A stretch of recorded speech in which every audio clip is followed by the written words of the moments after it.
Good morning. Although I don't know what time you're watching this video, but yeah, so welcome to my channel. My name is Lee Rose.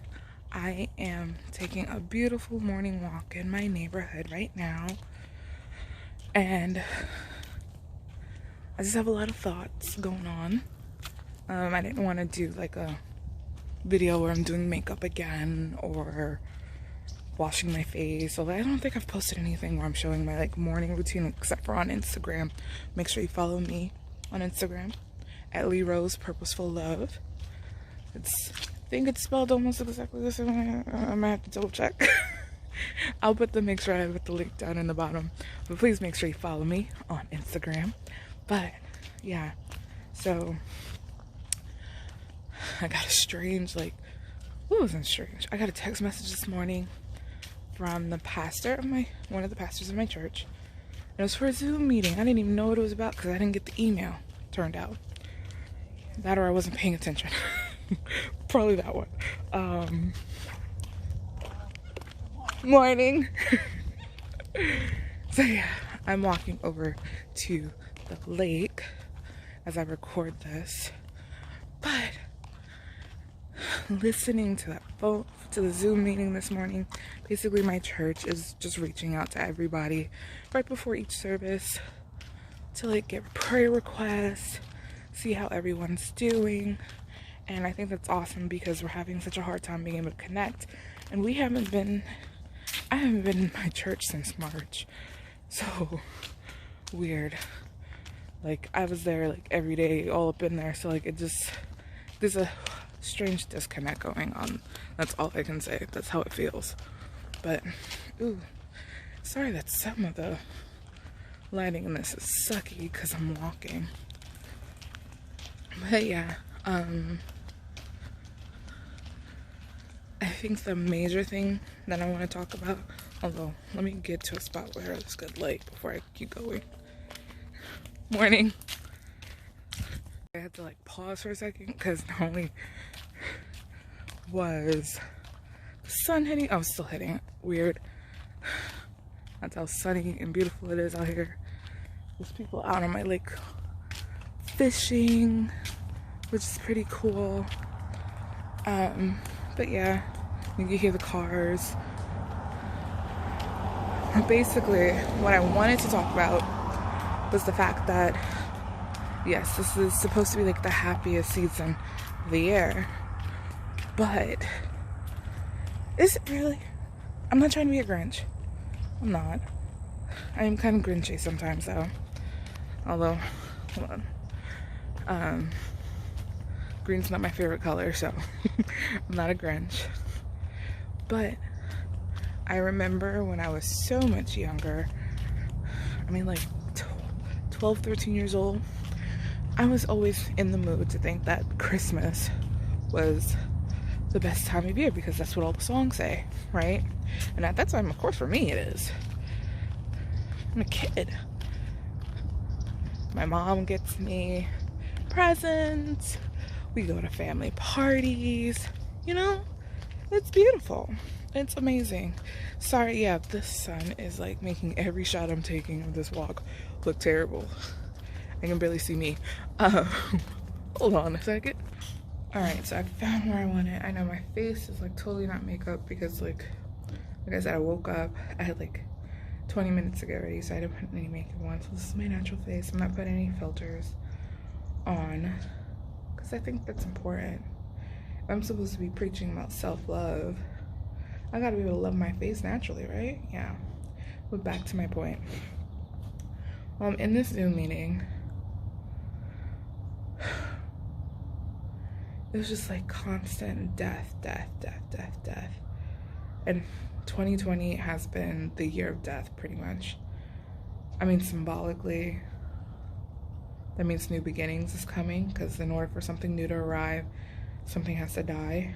But that, in a sense, is for that. But like thinking about the people we've lost, so much loss this year, like next week I'll be posting up our story about what happened to us during COVID. But yeah, my family's lost. Now we've lost a second person, and it's not to COVID, it's to the other big C word, the other crappy C word. I'm trying not to curse because like the two of them, it's like F both of you. But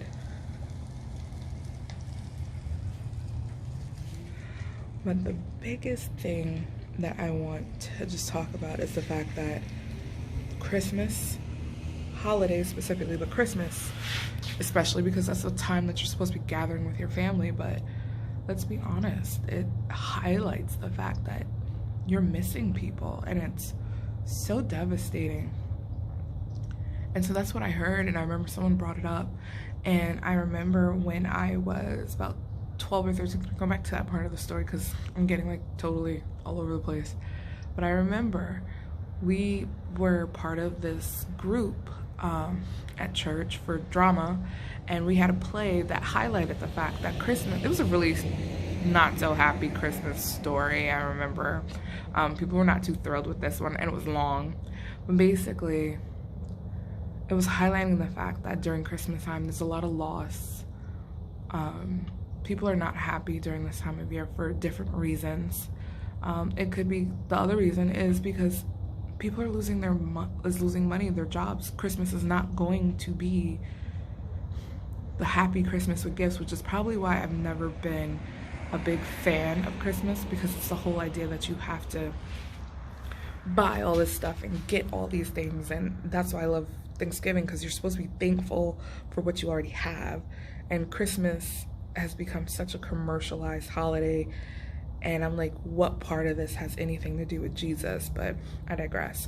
Yeah, I'm looking at you, America. But anyways, all it does is it puts this unnecessary pressure on top of the fact that we're missing family, and it say you've got both going on.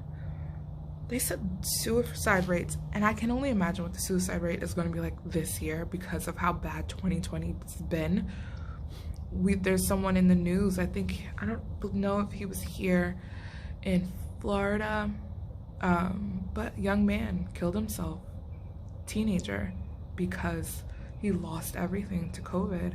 And then my pastor just said he knows a couple, I don't know if it's the same kid, but their son committed suicide. And that is so hard, that is so difficult, and we have to really be sensitive. I have one of my relatives, my aunt. She's technically my mom and my sister's, not my mom. She's my mom and my other aunt's stepsister. But I was raised with them with her being my aunt. Okay, just because technically she's a step doesn't mean she's not my aunt. She's my aunt. And my uncle, their brother, I saw him more than I saw any of my aunts and uncles because of how like I went to school with his son and stuff, and so he just died a few days ago to cancer. So it's like there's so much going on, and I can only imagine how she's feeling. Like, she's down here trying to be with her sisters because they've lost so much. She's lost a son, not to cancer, he was murdered. She's lost not just her mom, well, no, she lost both her mom and her stepmother in the same year, and then now she's just lost her brother. And it highlights the fact that we have to really dig deep and make sure that during this holiday time we are, how should I put it, reaching out to those who are missing loved ones. This time of year, and yeah, like I said, I have opinions about Christmas. I don't like how commercialized it is. Of course, we all know it's not Jesus's actual birthday. His birthday's sometime in the spring, based on theories and whatnot. And this holiday was originally about the winter solstice. So like I said, I've got all types of opinions. But basically it's just become this time of year that, yeah, it's happy for everybody else, but is it really happy?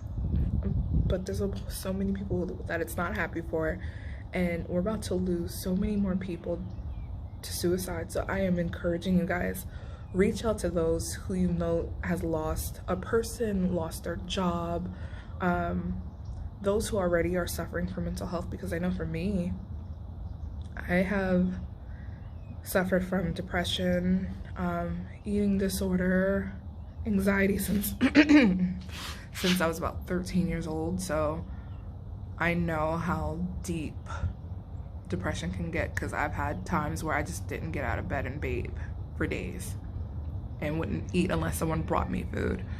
I even did that recently as a mom and practically neglected my kid. So I'm coming to you guys from experience. I'm coming to you guys trying to get you to understand that, like, times is hard, and I can only imagine how, like, I'm one of those people where I thought this year was going to be really bad for me, but it was bad. It was just that I've been on a journey to learn how to cope. And all that's been happening is I've been receiving a lot of blessings on top of the loss. And so it's been balancing itself out.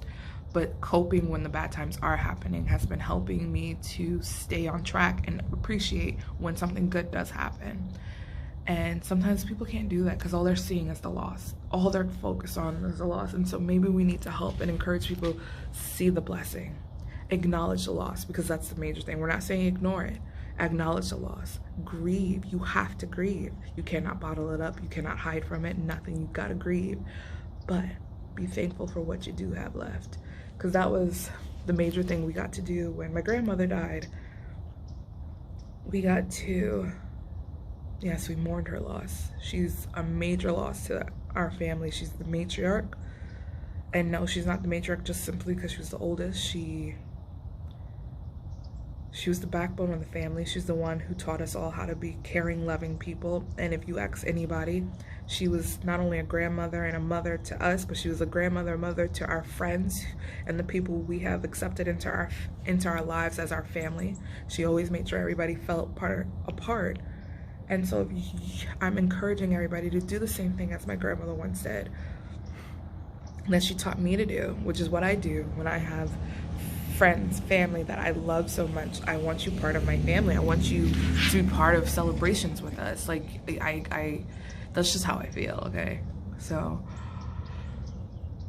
I'm pretty much trying to tell you this is the time of year to really dig deep. And if you don't even know, like, oh, is there someone, even if it's a stranger, I'm gonna press that for those who are true believers and everything's great with you, everything's great with your friends and family, which I highly doubt. Someone's going through something, so you need to pray and have your eyes open. Pray that God opens your eyes to people's sorrow and people's hurt, so that way you're there to be God's conduit to them for love. And that's something I'm going to definitely stress. That is what we're here for. We are here to be conduits of love to everyone. And if you're over here worried about what people are doing and whatnot, you're missing the point. So please, focus on that. Focus on being these loving people and making sure people feel included. I know we can't really be inviting people into our homes right now because of COVID, but make sure you're doing some type of, like we did this morning, Zoom. Like, it was so refreshing and amazing to be able to see the people I have grown to call my church family. Well, family over the last 5 years. I've known these people for 5 years, so I was so happy to see their faces. I haven't seen them in person except for on, like, church services, and then there's those who aren't even part of the service, so I haven't seen them in months, almost a year, if we're not, because they closed our church down, like, for the second time. And not because we live in Florida, so our governor's already like, no, we're not doing that. I'd rather you guys get herd immunity. I don't know how, but that's not a thing except through vaccine, mister. But anyways, our church decided it was time to close because the numbers are going up way too high, and they don't want to be the cause of another massive infection rate. And I commend my church for being so just like making sure they're not blinded to what's really going on. They're really making sure that they're doing exactly what needs to be done for our safety, caring for the community. They have a drive going on, a toy drive. So I'm gonna try and find that toy drive link and put that down in the description box. So that way, any kids out there trying to get toys, where they do this every year, but on top of that, they're also raising money. And I'll put my church's link down at the bottom too. They're also raising money for pastors and churches and people in the community who have lost money. Some churches in our community have lost people, and they have just been decimated due to COVID. So we want to share that with everybody to like just, it's time to love on each other. Let's really practice what Christmas is all about. And part of Christmas, and what Christmas is all about, is the fact that we received a Savior. And he came to this world to free us so that way we can love freely, love the way he does, love the way God does. And we have to remember that God loves us the way he loves himself. And if he loves himself so much and loves us so much that he would die for us, that's what he's expecting from us. That's what he wants. So I'm going to close this out. I want to say thank you. I pray that you have a blessed day. And I'm gonna go back because I have a long day ahead of me that's full of fun and celebration, because I've got some more stuff to celebrate, and I'll be announcing that soon. But I love you guys. Thank you for joining me. Like I said, everything will be down in the description box. Please help my church out with whatever's going on. And I will be seeing you guys next week with the video about COVID. So like I said, thank you again. Love you guys. Bye.